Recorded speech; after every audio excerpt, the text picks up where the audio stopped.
Okay, so what we're going to do in this lecture is have our first talk about women in early Christianity.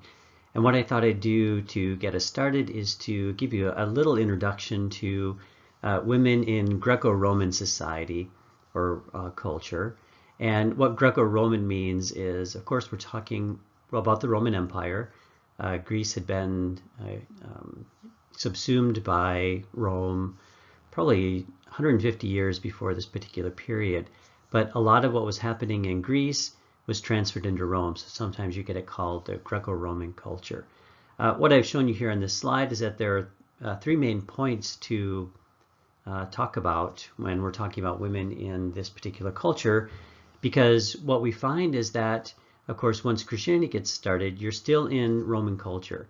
So women were treated essentially the same. So this first point here is that women were subordinate and essentially the property of their husbands. Now, there are some exceptions to this, like all things, but this is in general true. Wealthy women, this is always the case in any society, wealthy women had more options and were certainly the exceptions to this particular rule, especially when you've got the wives of senators or the empress, the wife of the emperor. And you also have, in terms of hierarchy, older previously married women were held in high esteem. So if their husbands had died, and usually if they're wealthy or wealthier.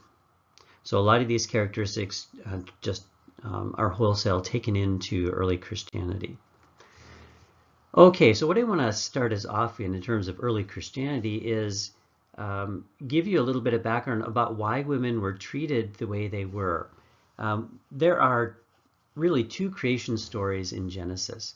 And both of these creation stories had a pretty big impact on the way that women were treated.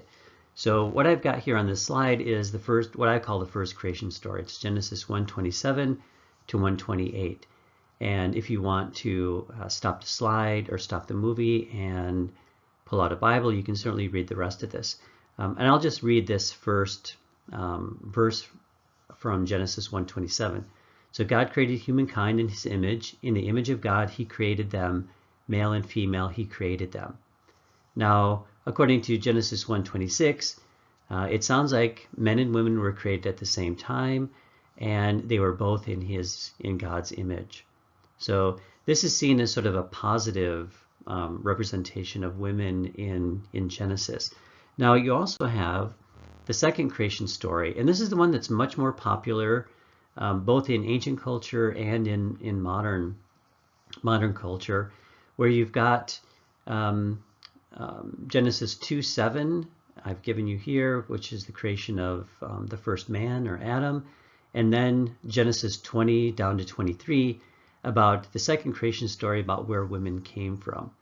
So I gave you Genesis 2:7 just to show you that man came from the dust. God breathed into him, gave him life, and then made him a living being.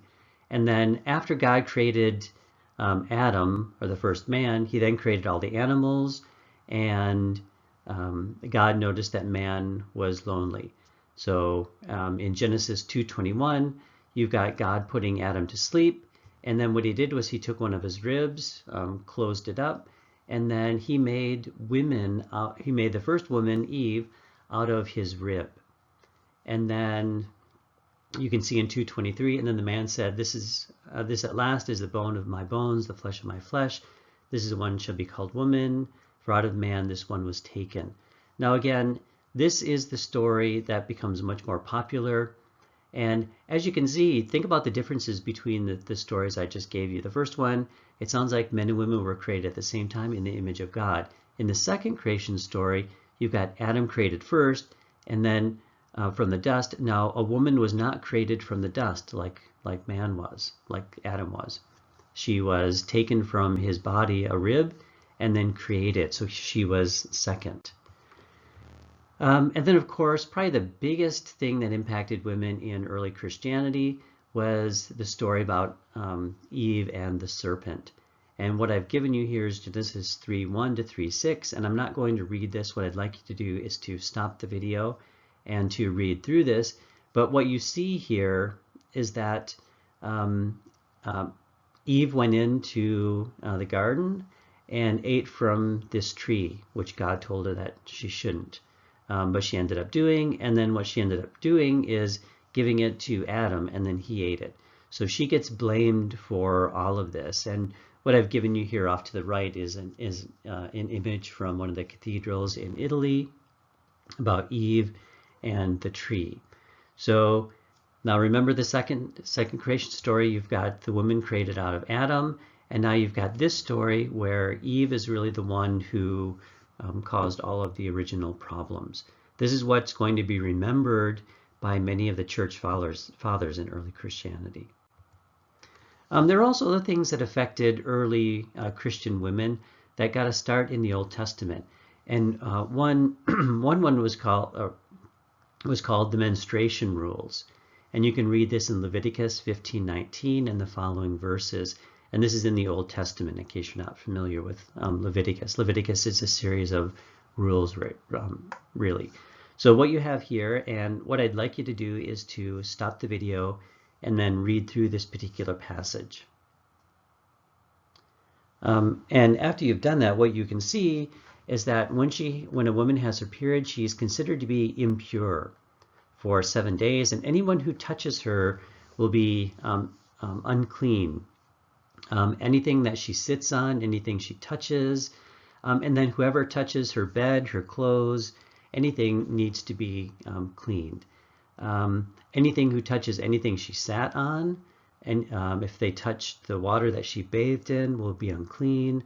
And then what happens is that if anyone has sex with her, then the male will be unclean as well for 7 days. And there are a whole bunch of rules that have to be done to make her clean, and anyone who touches her after this. So this certainly played a negative impact on women in early Christianity as well. However, there were many women in the New Testament, and I mentioned this, I think, in the first lecture, that women were extremely important to the early Christian movement.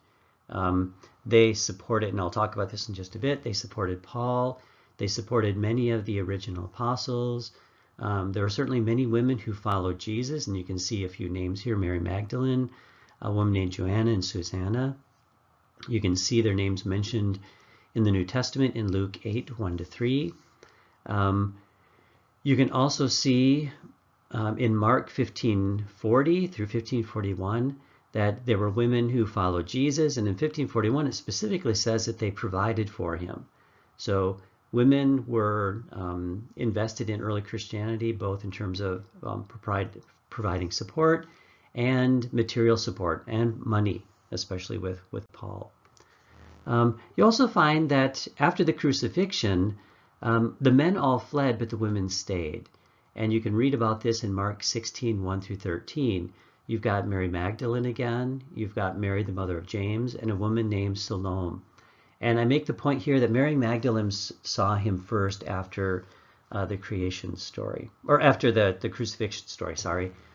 You also have the story of the bleeding woman in Mark 5:25-34, where she had been bleeding for a number of years, and she came up and touched the cloak of Jesus, and then she was healed.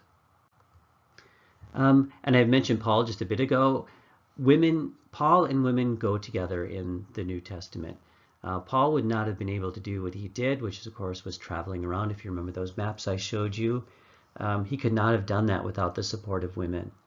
And women, we know, owned their own houses, and they also had their own responsibilities in the church. And here I put they were responsible as leaders. You can read part of this in Romans 16:3, where he greets a number of women, and I've underlined some of these names: Prisca, Mary, Junia, and you can see here in 16:7, greet Andronicus and Junia, my relatives who are in prison with me. They were prominent among the apostles, and they were in Christ before I was. Now that the quote, they were prominent among apostles, has caused some difficulty for modern scholars, because it's unclear whether Junia was considered to be an apostle and they were prominent among those, or the apostles knew of Andronicus and Junia. Either way, they have a very important role that they played with Paul. In Romans 16:1-2, you've got a woman named Phoebe, and she was definitely called a deacon. And you can read about, and I've given you that passage here, so if you want to stop the video, you can read about Phoebe. This is another slide showing you some of the evidence of women in the New Testament, especially in Paul's writings. So you've got in Philippians 4:2, Euodia and Syntyche. In 1 Corinthians 11:4 to 11:6, you also have women mentioned in a negative way, but what you have to do is unpack that and look at what's really going on. And so what I've titled this section here is Women Prayed and Prophesied Along Men.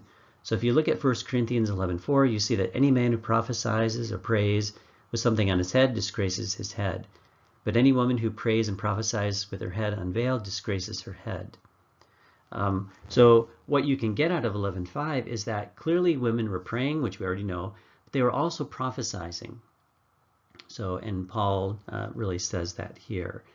And if you look down the very bottom of this particular slide, you can see I've given you a bit of Acts 16 through 14, where Luke had many women helpers. Lydia in particular was a very important one. Now, this role of women, this important role of women, changes later in the later New Testament writings. And I've mentioned before that there are some letters that have the author of Paul, but they are not written by Paul. And these are the pastorals, 1st and 2nd Timothy and Titus, where you see the official roles of women were reduced or eliminated. And what you can see here in 1 Timothy 2:8 through 2:15, and what I'd like you to do is to stop the video and to read this particular section. Okay, so if you've looked through this, you can see that women are treated a little bit differently than what you see in the early writings of Paul. So he's talking about women should dress themselves modestly, not braid their hair, not put gold in it, pearls, wear expensive clothes, but do good things. 2:11, probably one of the most talked about verses in 1 Timothy. Let a woman learn in silence with full submission. So you can see this is very different from those earlier writings where Paul is thanking women who are working, who are teaching people. And you can see in 2:12, I permit no woman to teach or have authority over man. She is to keep silent. And what's really important here is 2:13. This is the reason why. For Adam was formed first and then Eve.